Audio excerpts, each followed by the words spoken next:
वो इस जीवन में उसका अनुभव कर सके, और इसलिए वो बार बार जन्मता है। भले कुछ धर्म ना मानते हो, लेकिन आप देखें, किसी भी एग्जाम्पल से देख लीजिए, आज मौसम क्या है, ऋतु घूम फिर के फिर आ जाती है। किसी भी चीज को अगर देखेंगे तो सर्कल और रिसाइकलिंग होती है। इसलिए हम जब तक उस पूर्ण स्थिति में ना लौटते हैं, वो पूर्ण स्थिति क्या है, वो अनुभव क्या है, उस अनुभव को ही आनंद का लोक कहते हैं, परम आनंद ध्यान योग कहते हैं। इसलिए उस परम आनंद और उस परम विज्ञान से जुड़ना होगा, भले वो विज्ञान है, भले वो धर्म है। और धर्म जो भ्रांतिपूर्ण जो स्थिति धर्मों में है, अगर वो भी जाग सके और उनकी भी जागृति अगर हो सके, तो धर्म के भीतर भी एक सफाई होगी और विज्ञान की भी दृष्टि साफ होगी। और तब देखेंगे ये जो पृथ्वी, जो छोटा सा जीवन ग्रह है, ये स्वर्ग में तब्दील हो सकता है। और स्वर्ग में स्थिति क्या होती है, स्वर्ग की स्थिति क्या होती है, हर कोई चाहता है कि जीवन शांत हो, जीवन प्रेम में हो और जीवन आनंद में हो, लेकिन मन सदा आगे आता रहता है और उस मन के कारण हम दुविधा में पड़ते रहते हैं। इसलिए हमारा अर्थ और उस अर्थ से जो हमारा संबंध है वो किस रूप में है, फिर सामाजिक बात आती है। सामाजिक और समाज में विकसित और समाज हम हैं। हम सोचते हैं कि समूह समाज है, लेकिन मैं कहूं कि मन समाज है, मन का हिस्सा समाज है। एक एक व्यक्ति का मन विचित्र है। कहते हैं कि जब अंगूठा 600 अरब लोग हैं उससे मैच ना करता है ना, तो जो हमारी भीतरी जो निजता है वो किससे मैच करेगी। तो इसलिए हमारी जो एक निजता है, जो हमारा होना है, वो भी हमारा होना उस निज स्वभाव का रूप है। इसलिए हमें उस निज स्वभाव को जानते हैं, तब हम अपने स्वभाव में स्थित हो जाते हैं। इसलिए आत्मा के तल पे क्या कहते हैं कि भिन्न है, और मन के तल पे क्या कहते हैं कि भिन्न है, लेकिन एक स्थिति में अखंड रूप है। उस परम विज्ञान तक पहुंचना है जो अखंड रूप है। इसलिए आत्मा का भी परमात्मा से मिलन, या जीवंतता का कहें कि उस आत्मा का मिलन, या कहें कि परमात्मा पर आत्मा सो परमात्मा, उस अद्वैत में लौटते हैं, तो वहां कहते हैं कि 7 शरीर है, फिर 7 शरीर न बचते हैं, केवल वही बच जाता है। इसलिए हम वहीं तक पहुंचने के लिए और वहीं तक की हमारी दौड़, इसलिए जैसे जैसे जग और विश्व के भीतर इस तरह की स्थिति पनपती है, तो इस व्यवस्था के हिस्से में कुछ न कुछ इस तरह की दृष्टि और इस तरह की जागरूक स्थिति के लोग पैदा होते रहते हैं। इसलिए वो जागृति की स्थिति हर किसी के भीतर जन्मे, हर किसी के भीतर वो जन्म सके। इसलिए जो समाज का जो हिस्सा हम सोच रहे हैं कि हम समाज बना लेते हैं, अपना अपना समाज खड़ा कर लेते हैं और अपने अपने समाजों की उन मान्यताओं और नियमों के अनुसार अपने जीवन को जीते चले जाते हैं, और जहां जैसे चाहा वैसे जिसने बताया वैसे ही अपने जीवन को जी के समाप्त हो जाते हैं। अपना खुद का ना पता लगता है कि मैं क्यों और किस लिए था। यही तो समाज है, यही तो संस्कृति है, यही तो परिपाटी है, यही तो रीत है, और इसी में उलझ के हम इस जीवन को समाप्त कर देते हैं और अपने विवेक और अपनी शक्ति और अपने निज स्वभाव से न परिचित हो पाते हैं, और धरोहर बनती चली जाती है कि मेरा बेटा है, मेरा पिताजी है, मेरे माँ बाप हैं। लेकिन अगर मैं कहूं कि यात्रा तो उसकी है, उस यात्रा में हम इतनी रिस्पॉन्सिबिलिटी और इतना उत्तरदायित्व उसके ऊपर सौंप देते हैं, अपनी मान्यताओं को इतना उसके ऊपर सौंप देते हैं, क्योंकि हम बड़े हैं इसलिए उनके ऊपर बहुत कुछ सौंप देते हैं। लेकिन फिर भी चेतना का तो विकास है, मन का तो विकास हो रहा है, फिर भी विकसित और विकसित होते हुए समाज को कोई ना रोक सकता है। इसलिए नियम जो हमारे चारों तरफ जो बने पड़े हैं, उन नियमों को गिरना होगा, तभी हम उस आत्म और निज स्वभाव को हम जान सकेंगे। और उस समाज को जो विकसित हो गया, जो समाज जो हम सोच रहे हैं कि समाज में हम बड़े पनप और विकसित रहे हैं, लेकिन वो समाज दूषित होता जा रहा है। उस समाज से प्रेम खत्म होता जा रहा है, उस समाज से शांति खत्म होती जा रही है, उस समाज में आनंद की छटा न रही है। इसलिए प्रेम और शांति का उदय आपके समाज में हो सके, इसलिए मनस्थिति का रूपांतरण ही समाज का रूपांतरण है, मन का रूपांतरण ही जग का रूपांतरण है। इसलिए कहते हैं कि एक व्यक्ति अगर जगता है तो विश्व जग जाता है। एक व्यक्ति जगता है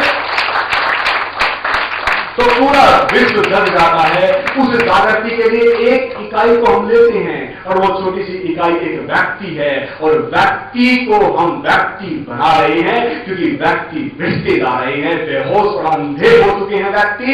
लेकिन अगर एक व्यक्ति खड़ा हो जाए और व्यक्तित्व और विवेक अगर उसका जग जाए और वो उस शक्ति को जान ले, उस परम विज्ञान को अगर जान ले, तो वो इन बेड़ियों को, जो बाहर की समाज की बेड़ियां हैं, वो टूट जाती हैं और आंतरिक धर्म का जो भीतर का जगत, जो उसकी प्रतिभा, जो उसका टैलेंट है, जो उसके भीतर एक अभिव्यक्ति है, वो बाहर निकल के आती है। इसलिए हमने उस बीज को पवित्र करना है। हर किसी के भीतर जो नया जन्म का बच्चा है वो विकास की ओर बढ़ रहा है, हम उसको पीछे न लेके जाएं, उसको विकसित करें और उन बच्चों के लिए हम उस बीज को प्रफुल्लित करें, उनके भीतर वो विकास की स्थिति को जन्माने दें। इसलिए धीरे धीरे समाज विकसित कब होगा? जब उन बच्चों के भीतर ये बीज बनेगा और उन बच्चों के भीतर वो केंद्र सत्ता, उस केंद्र को, उस परम विज्ञान को जान लेंगे, तो हमारे बच्चे भी फूल के माफिक जन्मेंगे और वो फूल फिर सुगंधदायी होता है। फूल तो शायद सुगंध ही बिखेरता है और उस खुशबू का आनंद और भी ले सकते हैं। इसलिए हमारा समाज इसी तरह का जन्मे, इसी तरह का हमारा समाज चारों तरफ रहे और इसी तरह का समाज, वो फूल के माफिक हमारा समाज बन सके। इसलिए समाज, और अब बात आती है आध्यात्मिक उन्नति,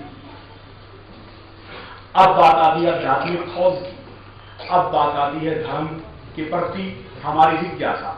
लेकिन मित्रों, आप देखें कि धर्म के प्रति क्या हो रहा है, अध्यात्म की उन्नति के लिए क्या हो रहा है, आध्यात्मिक विकास के लिए क्या कुछ मार्ग प्रशस्त किए जा रहे हैं। अगर कहीं कुछ हो जाता है, कोई ऐसा, कल ही बात कर रहा था मैं स्वामी जी से कि कोई भी ऐसा क्राइम हो जाता है तो यहां फील ना करना, कुछ मीडिया वालों की तरफ एक इशारा है छोटा सा कि वहां हमारे मीडिया कर्मी बिल्कुल पहुंचते हैं, लेकिन जहां प्रेम और आनंद और शांति की गंगा बह रही है, जहां ध्यान और समाधि के सत्तर चल रहे हैं, वहां आज जो नजर टीवी और जो और टीवी, जो आज तक आइडिया टीवी वाले जो पहुंचे हैं, ये एक इनके लिए सौभाग्य का दिन है। और मैं कहूंगा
उनसे भी है और आम जनता तो है ही। और मैं कह रहा हूं कि जो मीडिया के जो कर्मी हैं, उनसे भी मेरा आग्रह है कि उस परम विज्ञान का अनुभव अगर करेंगे तो आप उस अवस्था में पहुंच सकते हैं जहां विज्ञान रुक चुका है, और उससे आगे की कड़ी हम जोड़ सकते हैं और हम विज्ञान को एक हेल्प और एक मदद कर सकते हैं। इसलिए उस विज्ञान के लिए अगर आवश्यकता अगर कभी पड़े तो हम उसके लिए तैयार हैं। हम उस अनुभव को तो करा देंगे, लेकिन हमारे पास वो इंस्ट्रूमेंट, वो साधन नहीं है कि उसको कैद किया जा सके या उसको पकड़ा जा सके। अगर उनके पास ऐसे साधन सामान या यंत्र हैं तो उनको कैद करे, उसको पकड़ सके।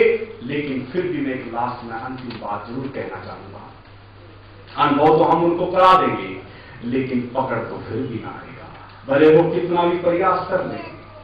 ये बात मुझे कहनी इसलिए पड़ रही है कि उनको इतना मैसेज जाए कि जिस चीज के लिए तुम खोज में लगे हुए हो वो एक ही मानव मशीन है बस, और वो मानव सदा से धरती पे है और वही अनुभव करता रहा है और आज भी वही अनुभव कर सकता है और आगे भी वही अनुभव कर सकता है।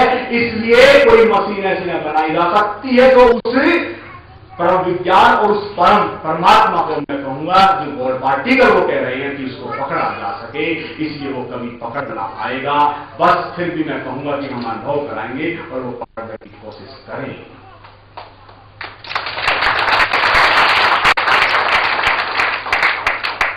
अध्यात्म और विज्ञान का समन्वय तभी होगा कि उनकी भी दृष्टि साफ हो जाएगी। बस यहीं तक। और अब आगे की जो प्रक्रिया जो प्रोसेस है, अब मैं स्थिति और इस अवस्था को जो आज आप लोगों के स्पेशल जो कार्यक्रम रखा गया है, अब इसको मैं विराम दे रहा हूं। आगे की जो कार्रवाई है वो आप प्रैक्टिकल के तौर पर जो जहां तक विज्ञान पहुंचा है उस तो आप देख सकेंगे और उसके बाद कुछ एक्सप्लेनेशन हो सकेगा, उसके बारे में कुछ प्रश्नों